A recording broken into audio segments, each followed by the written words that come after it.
青丝心又乱，千头万绪仍纠缠，拱手让江山，低眉恋红颜，祸福轮流转，世界还是圆。天机算不尽，交织悲与欢，古今痴男女，谁能过情关？拱手让江山，低眉恋红颜，祸福轮流转，世界还是圆。天机算不尽，交织悲与欢，古今痴男女，谁能过情关？谁能过情关？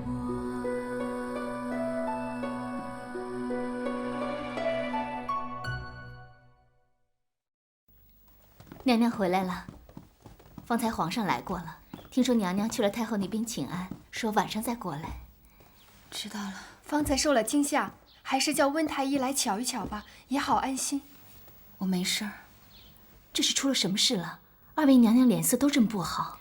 有人耐不住性子了，在回宫的路上掺了鹅卵石，害得轿夫滑脚，差点摔了皇儿。哎呀，那个轿辇那么高，要是真的摔下来了，孩子一定会保不住的。没事吧？没事儿。这宫中的铺路的石子可是一个一个精心挑过的，不可能掺进去鹅卵石啊！一定是有人存心。说到是哪位做下的事，可不是景仁宫那位首当其冲吗？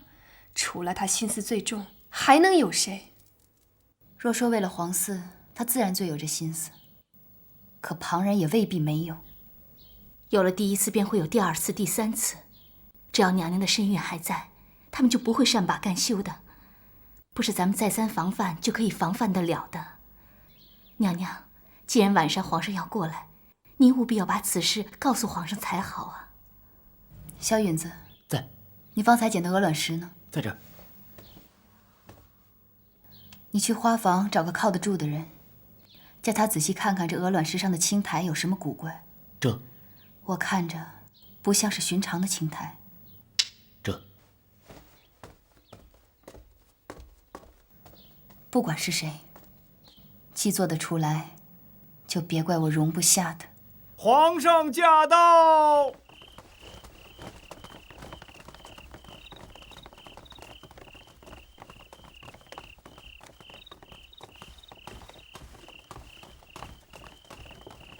皇上万福金安。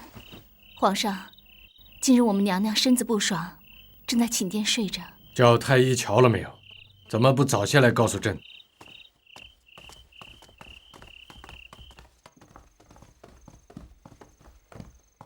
怎么不舒服？脸色这样难看。皇上，皇上，就这样抱着臣妾好不好？浣碧，奴婢在。你是熹妃的陪嫁，你来说。你只管说，没人敢责备你。皇上，午后小主和惠嫔从太后处回来，差点就从轿辇上掉了下来，因此小主受了惊吓。好端端的，怎么会从轿辇上摔下来呢？是抬轿子的太监们不小心踩了鹅卵石滑倒了。在哪里滑倒？在储秀宫附近的六棱石子路那里。六棱石子最是繁华，怎么会有鹅卵石？这事不是责罚抬教念的奴才就能了事的。你是怀疑有人要害你是吗？怎么会呢？臣妾不敢这么想。臣妾只是觉得自己命数不好，虽然承蒙皇上垂爱，能够再度侍奉在侧，可只怕臣妾终究没有这个福气能保住这个孩子。胡说！咱们的孩子是最有福气的孩子，怎么会保不住？今日的事，不是抬教念的奴才当差不小心，怕是有人看不过朕宠爱你，才故意为之。苏培盛，奴才在。去把今日给熹妃抬教念的奴才痛打30大板，打完再好好审审，感动朕的人，朕绝不轻饶。这……苏公公，等一等。臣妾请求皇上，不要张扬此事。此事显然是有人要故意为难你，若朕不罚，以后再发生这样的事，该如何？即便真有人要为难臣妾，也请皇上和臣妾一样，相信是无心之事。臣妾不愿再为一己之身，再使后宫不宁，使皇上烦心。有过不罚，此事又事关龙翼，朕心里总是不太舒坦。皇上就当为臣妾和腹中的孩子积福吧，也当给那个人一次回头的机会。若再有下次，一并罚过。还有，那些抬教年的太监也是无心的，也请皇上饶恕他们，好不好？嬛嬛，你总是愿意体谅。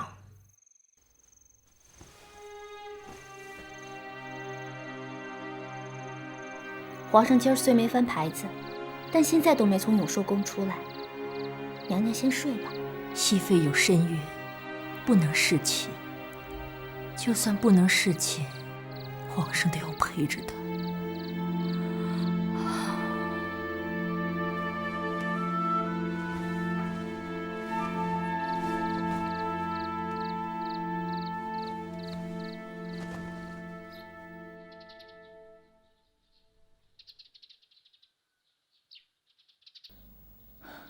脉象虚浮，虚火旺盛，娘娘这几日肯定是饮食不调，睡不安稳。若不是微臣来，您还不打算让彩月去叫微臣吗？环儿刚一回宫就差点出事，我心里担心，可是又没有头绪，所以才吃不下也睡不好。我的身子没事，你看着开个方子也就是了。就算娘娘不当自己是千金贵体，那微臣也放心不下呀。娘娘所来畏寒，若再因为饮食不调而伤了脾胃，岂不是亏了身子吗？幸好也只是我多思烦乱，不思饮食。怎么说？若是环儿，你必定担心了。都是血肉之躯，熹妃娘娘身子不适，微臣自然担心。难道你身子不适，微臣就不担心了吗？娘娘的身子要紧，微臣还是回太医院给娘娘开方子吧。微臣告辞。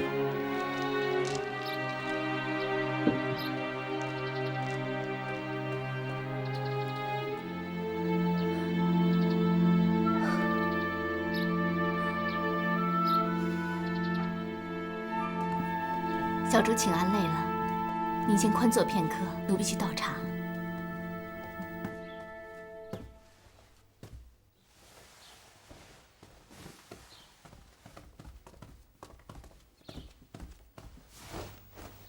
已经问到了。是什么？花匠说，那鹅卵石上的青苔是属地特有的，叫做牛毛藓，只有种着属中的矮子松石才有。而宫中喜欢种这种矮子松当盆景的，只有在储秀宫和齐嫔住在一起的新贵人。新贵人也可怜，伺候了皇上这么多年，却还只是个贵人。那个齐嫔恨不得乌眼鸡似的生吞了咱们，说不定新贵人也是帮凶呢。小主，你昨晚怎么不趁热打铁求皇上做主啊？我到底没伤着。皇上去查出个人来也不会重罚。倒不如先按下不提，到时候一并发作才好。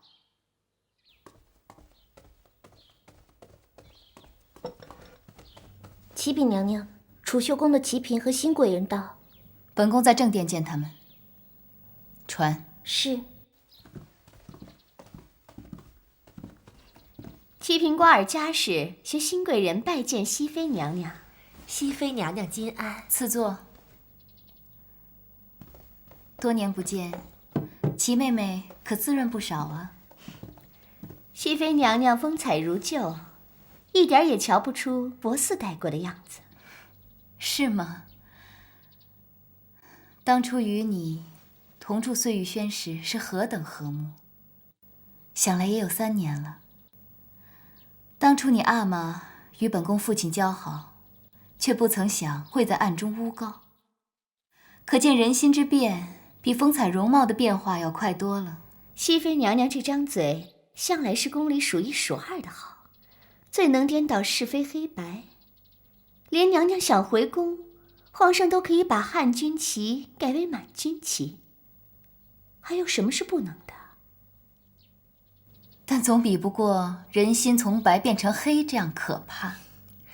嫔妾还以为齐嫔多敬重熹妃娘娘，把皇后亲赏的红玉珠都戴在身上盛装拜见，没想到这说话呀，还是这么的寒酸粘醋。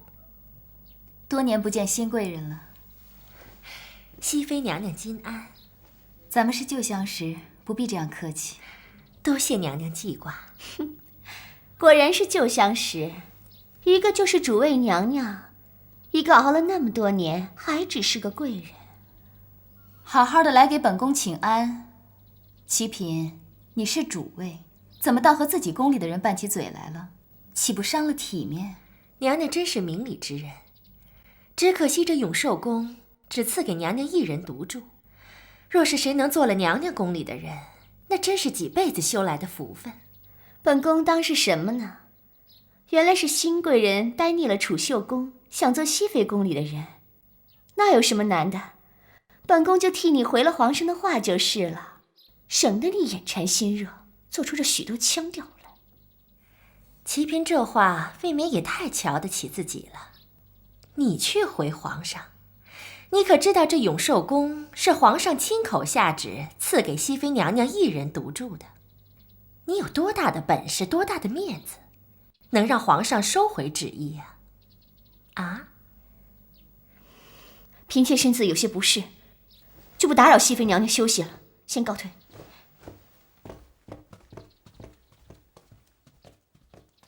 娘娘，你瞧，他当着你的面儿都敢这么放肆不敬，可知道嫔妾背地里受了他多少折磨？一别数年，没想到新贵人的日子也不好过。是啊，自从挪进了储秀宫，齐嫔明里暗里给嫔妾使了太多的绊子。嫔妾虽然早入宫，但碍于她是主位，少不了忍气吞声到现在。那贵人为何不请旨搬离储秀宫呢？齐嫔很受皇后的喜爱，有皇后拦着，嫔妾如何走得出储秀宫啊？偶尔向皇上提起，还被训斥说不安分。贵人既然来了，又说了这么些话，想必是深思熟虑的。有什么话，贵人不妨直说。娘娘快人快语，嫔妾是不想再寄人篱下了。贵人是想要本宫为你向皇上开口，离开储秀宫。与其寄人篱下看人眼色，不如当个一宫主位来的痛快。姐姐好志气，只是这些年本宫吃斋念佛久了，有时候多一事不如少一事。嫔妾在宫中无依无靠，娘家又远在千里之外。如今娘娘荣耀回宫，想必这风光背后也少不了辛酸。嫔妾愿与娘娘一同分担，略尽绵力。贵人的心思，本宫心领了。只是本宫但愿与世无争，有些事或许会力不从心。以娘娘今时今日的地位，怎么会力不从心？再说，娘娘已经回宫，再想与世无争，也不得不争。当然，嫔妾这次来的突兀，娘娘心存疑虑，思量些时候，那也是应该的。贵人所说这些事，本宫自会思量。小引子，在，把本宫那盆矮子松拿过来。这。本宫听闻贵人喜欢矮子松，今日就特意叫人给备下了，连里面搁的鹅卵石都是精心挑过的。贵人看看，可还喜欢？是呢，你看这石头上的牛毛癣，颜色极正。到底是娘娘宫里的东西，就是比别人的好。佩儿，快收着。是。贵人喜欢就好。可是论名贵，怎么能比得上齐嫔脖子上那串红玉珠呢？她那是巴结皇后巴结来的，皇后亲赏的。她为显恩宠，10日又8日都戴着。不过你东西真的是极好，独有一股异香，味道虽然很淡，但好闻得很啊。啊，那可当真是好东西啊。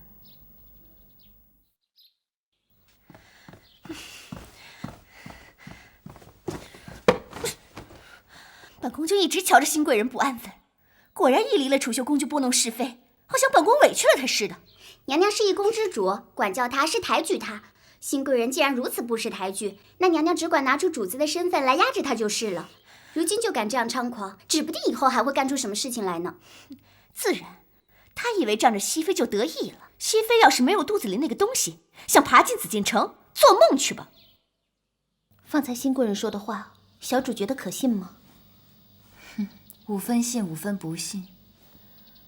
我方才拿矮子松给他时，倒真是一点看不出来。若不是真无辜，便是宫里待久了会做戏了。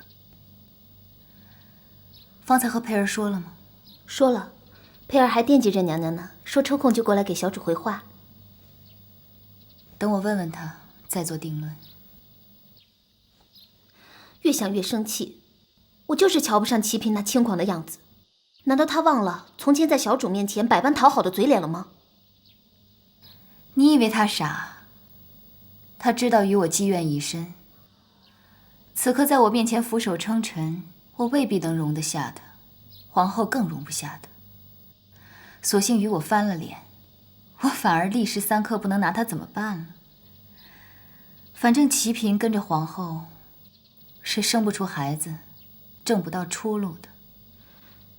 小主何出此言？你看到她脖子上那串红玛瑙串了吗？任凭她有什么好东西，难道咱们永寿宫就没有吗？那是红麝香珠，看着像红玛瑙，这东西只怕在宫里也找不出几串来。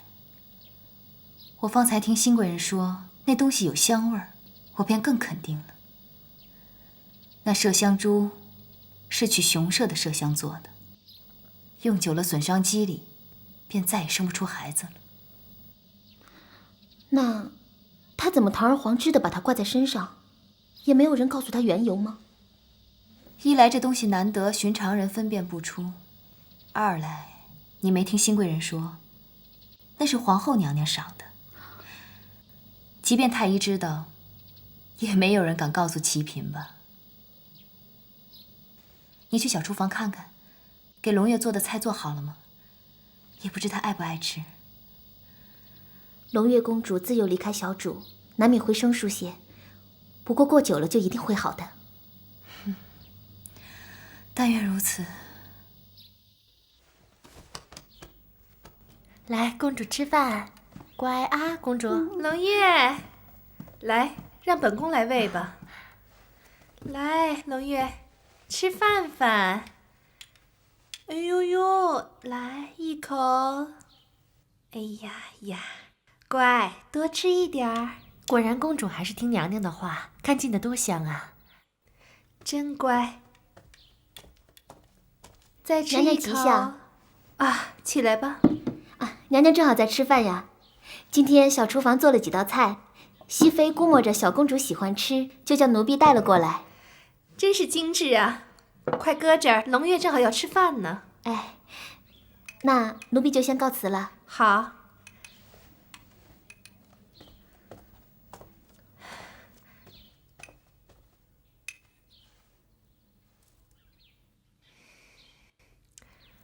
来，我们多吃点菜菜好不好？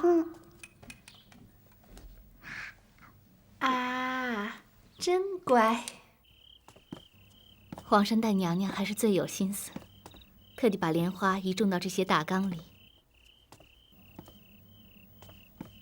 省得娘娘怀着身孕还要走那么远去赏莲了。莲花有香气，这盛暑天里最容易招小虫子了。娘娘是不喜欢这些莲花呢，还是安排莲花的人呢？那年生辰，我见过圆明园满湖的莲花。后来人再怎么做，也不过是东施效颦罢了。娘娘，佩儿来了，快请进来。这。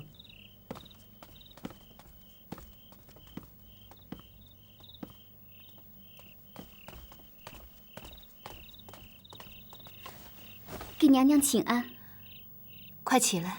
来，谢娘娘。本宫瞧你跟着新贵人，人都瘦了一圈。新贵人待你不好吗？是奴婢无福，不能回来伺候娘娘。昨日听新贵人说是来给娘娘请安的，奴婢欣喜坏了，就忙跟着过来了。听说菊青没了，是怎么回事？娘娘出宫没多久，安嫔就说菊青得了肠痨暴毙，连夜就把尸身拖出去给烧了。其实奴婢偷偷去看过，菊青的口鼻里全是黑血，分明是被毒死的。菊青虽是服侍安嫔的人，可到底是从本宫这儿出去的，可怜人就这么没了。若是新贵人待你不好，本宫自然会为你做主。谢娘娘。自娘娘走后，奴婢便被分到了新贵人那里，后来又跟着新贵人搬去了储秀宫。可是储秀宫的主位是齐嫔，她恨奴婢服侍过娘娘，动不动就对奴婢打骂不休。哎呦，去取药酒来。哎，这。本宫当年一走，虽然也为你们安排了，可到底也是力所不能及，终究还是连累了你们。能服侍娘娘一场，已经是奴婢的福气了。在其他小主眼里，我们这些人就是命不值钱的奴才。奴婢身份低微，怎能让娘娘为奴婢做这些事情？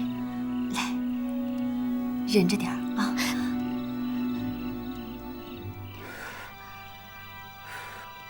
可你到底是新贵人的人，她也不为你说句话吗？新贵人见齐嫔打骂奴婢，觉得自己脸面过不去，也会分辨几句。可是下次，齐嫔就下手更重。主位是可以自行责罚自己宫中的任何宫人的，就算佩儿是新贵人的人，也不能维护啊。这新贵人与齐嫔，当真不睦已久了吗？当真。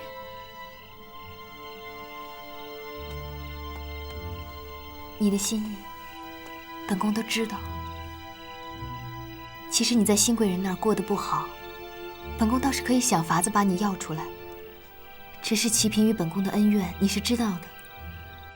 你可愿意为了本宫，留意他们俩的动静，暂时留在储秀宫里吗？奴婢愿意。皇上，净室房的人来了。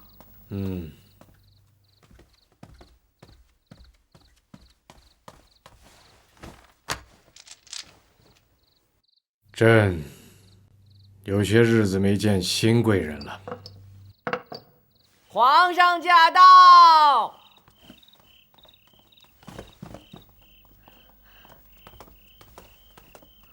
臣妾恭迎皇上。起来吧。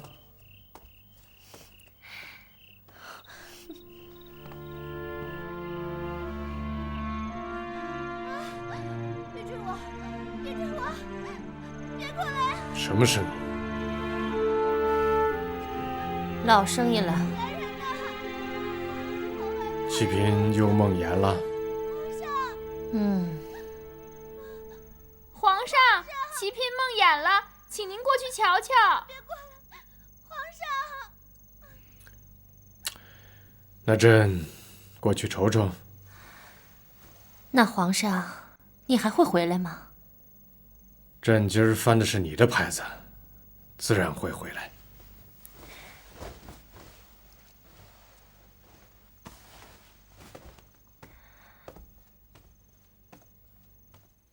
皇上，臣妾方才梦魇醒了，心慌得厉害，您替臣妾揉一揉好不好？你瞧你，老是梦魇，也不找个太医好好瞧瞧。臣妾找太医看了，太医说宫里阴气重，所以臣妾梦魇不宁。阴气重，那宫里就只剩朕阳气重啦。可不是，皇上是真龙天子，您的阳气最盛，什么东西都压得住。皇上，您听听臣妾心慌不慌？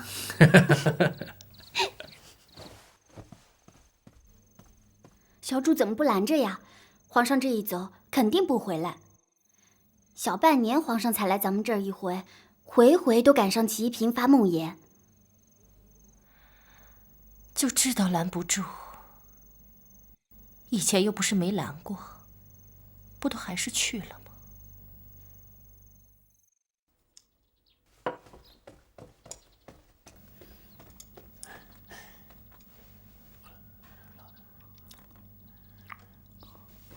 真的是，新贵人位分低，一直不太得宠。启嫔争宠争不过旁人，却敢抢新贵人的恩宠。每每皇帝苏在新贵人那里时，启嫔便想尽法子把皇上请走。那皇后和静妃也不管管吗？静妃娘娘空有个协理六宫的名义，内里是什么也说不上话。而皇后那儿左不过是两个争风吃醋的嫔妃闹着，不痛不痒申诉两句也就过了。蠢货！什么？儿子恭喜额娘，那个蠢货是替额娘在宫中立威铺路呢。小允子在。齐妃既然说梦魇，那本宫就赏一壶糙米薏仁汤给她。这，记得要拿5个海碗那么大的壶。齐嫔的梦魇要紧，也不必煮熟了，滚了就拿过去吧。这，想必皇上还在他那儿，你亲自送去，当着皇上的面，他不敢不喝。奴才明白。对，就让他好好的喝一壶，不准喝不完。这，奴才这就去办。你好像很讨厌齐嫔。宫里面就只有额娘最疼我了，那些仗势欺人的人，额娘不喜欢的人，儿子都讨厌。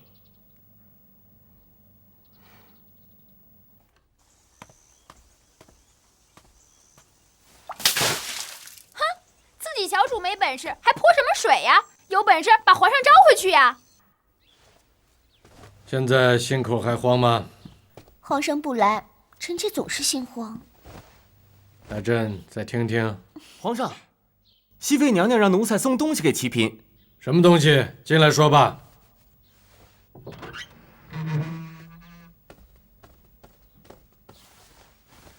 娘娘听说齐嫔梦魇心慌，特意让奴才煮了一壶糙米薏仁汤来。太医说解梦魇是最好的。快喝了它，专治你的病。臣妾不喝。臣妾喝了，皇上就不来了。哎，朕来不来是一回事，熹妃为你好，你就喝了它。小主请吧。这糙米怎么喝得下去啊？臣妾不喝。娘娘说良药苦口，但凡是药都不会是好喝的玩意儿。您为了玉体安康，喝了吧。拿开拿开，不喝。你若是不喝这药，就说明你没病。以前都是诓朕来着。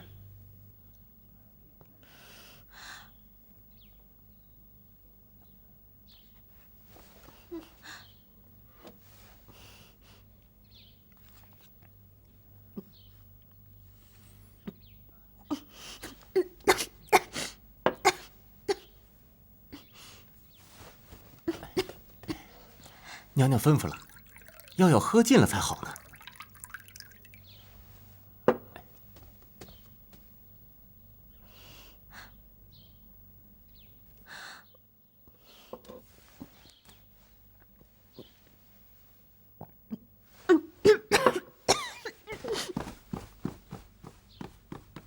你和齐嫔置什么气呀？他就是这样的性子，虽然肤浅张狂，倒也不失可爱。皇上以为不过纵容齐嫔几次，却不想后宫众人以后都会群起效仿。新贵人之流，日久难免心生怨恨，而齐嫔之流则恃宠而骄，如此一宫不宁，则后宫不宁，长久下去，岂非酿成大祸？嬛嬛此言很识大体，如你所说，朕是该对齐嫔略施薄惩，也要对新贵人加以安慰。此事一出，后宫再没有妃嫔敢恃宠而骄。太后知道了，很是欣慰，不住口的赞你。太后也知道了，后宫里还有谁不知道的？熹妃娘娘好大的气势，一下子就镇住了后宫不良之风。太后本来还对你心存疑虑，现下倒是100个放心了。你哪里晓得我的为难之处？若不是拿齐嫔做样子，难免太后总对我心存疑虑，怕我狐媚惑主。现在动手张扬了，更有人把我恨成眼中钉了。讨得太后欢心才是要紧。在太后眼里，我这些不过是雕虫小技。何况后宫不良之风哪里能压得住呢？不过是有所收敛罢了。倒霉了，连走路都走不顺，好好的踩一脚泥。小主别生气，平白气坏了身子。新贵人平时不声不响，一转眼倒学会去旁人面前告状了，当真是会咬人的狗不叫。本宫被狗咬了，能不倒霉吗？小主暂且忍一忍吧，现下就连皇上也偏帮着新贵人给熹妃撑腰呢。熹妃算什么东西？仗着皇上还愿意多看2眼她那副妖媚样子，她就来作践我，也不瞧瞧自己是什么东西，在佛寺里待着还不安分，绞尽脑汁的勾引皇上，以为大个肚子有什么了不得的吗？本宫总要让她知道厉害。你有多厉害，本宫不知道。哎呀，本宫只知道隔墙有耳。齐嫔，还是擅自珍重的好。有这毁子骂人的功夫，还不如多喝几碗糙米薏仁汤，好好治一治梦魇的毛病。是熹妃，是熹妃啊！嘘，小主别出声。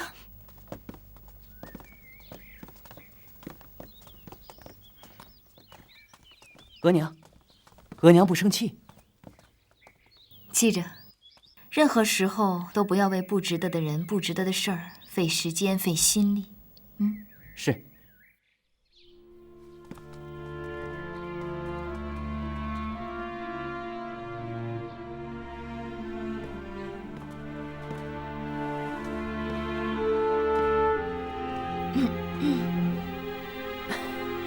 贵客来了，我有失远迎，真是失礼了。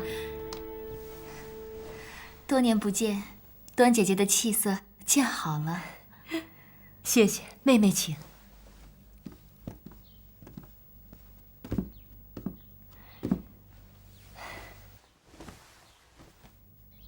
有了温宜呀，这漫长的日子就好打发多了。要不然这一年年的熬着，连个盼头也没有。姐姐真是好福气，我的龙月却不爱搭理我。静妃心疼龙月，更胜于我心疼温宜。道理呀，是打出生就养在身边的，龙月自然要与她亲近些。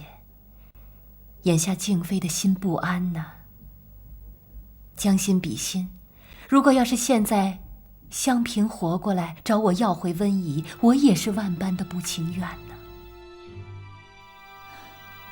我明白。静妃呀，她是个明白人，可是再明白的人，她也禁不住一个情字，更何况是母女之情。你不在宫里的时候不知道，那一年呢，龙月病了，静妃几天几夜都没有合眼。要是那个时候龙月留不住了，只怕静妃也要伤心死了。我这个做额娘的，的的确确是没有尽到半分做娘的心思，哪里还敢奢求龙月有多亲近我呢？我只盼着他能认我这个娘就好了。若说你没有尽娘的心思，连我听了我都觉得委屈。你说当年你生下龙月才3天就离宫，那3天的殚精竭虑，哪一点不是为他一辈子做尽了打算？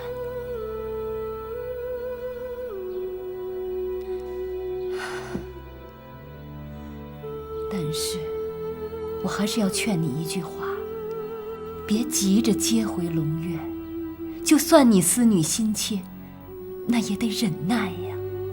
你现在是以钮祜禄氏的身份入宫，婉嫔甄氏的女儿，你要少沾染，才会少些闲话呀。姐姐的话，我记着了。哎呀呀，好了好了，看你热的，额娘啊，带你去千里池好不好？好。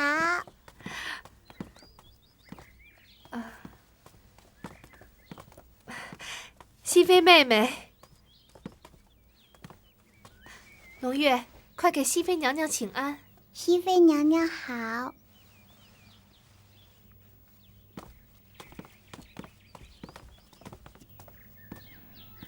额娘抱你去玩好不好？我不要，我不要。啊，龙月可能正玩在兴头上，不愿让人抱的。就为了那一句让他和妹妹回去住的话，他整整哭闹了1日呢。不如就让他在咸福宫再住几日吧。姐姐说什么呢？姐姐的孩子自然是跟姐姐住在咸福宫里，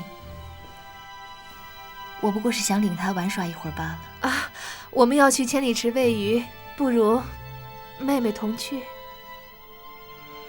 宫里还有些事，姐姐陪龙月慢慢玩吧。龙月，快跟额娘说再见。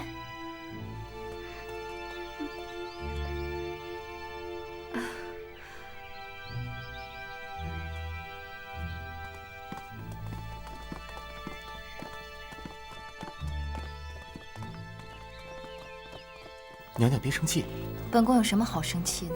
多个人疼公主是好事，可静妃娘娘似乎忘记了谁才是公主的生母。方才静妃邀娘娘陪公主一同去喂鱼，娘娘若是去的话，不是正能和公主多亲近吗？静妃若是真心要我去的话，适才一见到我就会开口。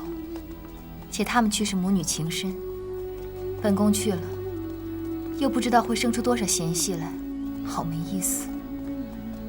静妃也没错，龙月的生母是甄氏，我是钮祜禄氏，算哪门子的生母？姐姐，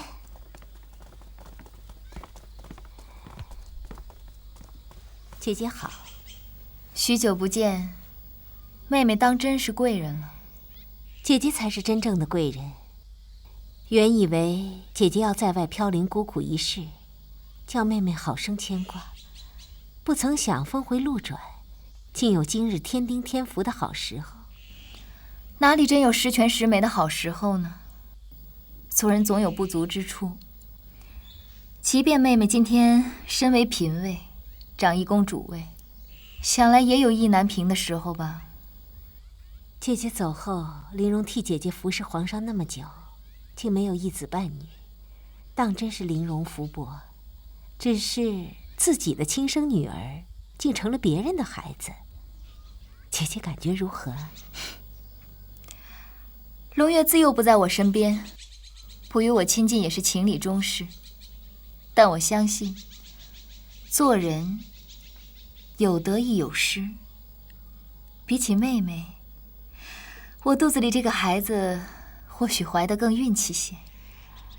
有得亦有失，玲珑只怕姐姐得不偿失呢。妹妹说的有道理，但比起有些人用尽心机却尽失人心，只怕到头来是竹篮打水一场空呢。姐姐说的极是。其实姐姐前几日在储秀宫差点滑落轿辇，妹妹也有所耳闻，幸好姐姐无恙。妹妹真是替姐姐捏一把汗呢。安妹妹所指储秀宫，新贵人伺候皇上久了，性子烈些也是有的。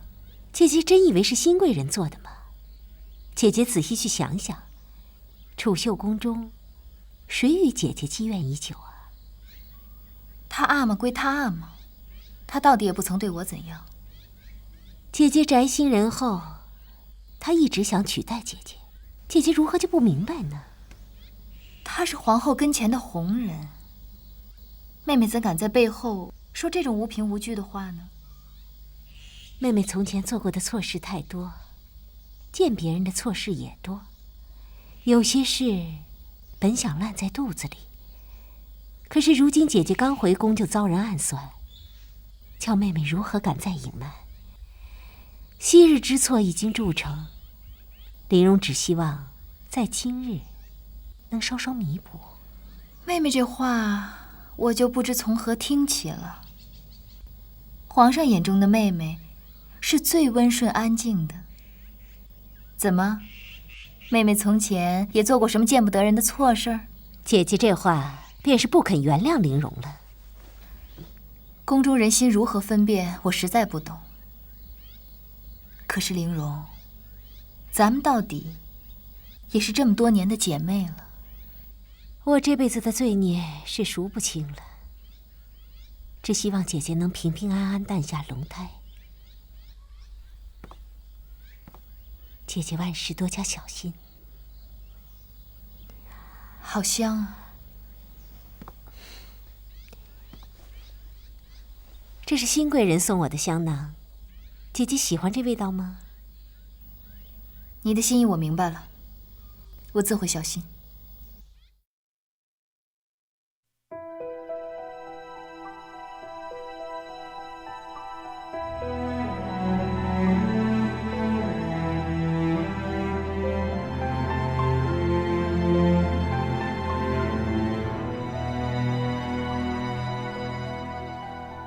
旧梦依稀，往事迷离，春花秋月里，如里看花，水中望月，飘来又浮去，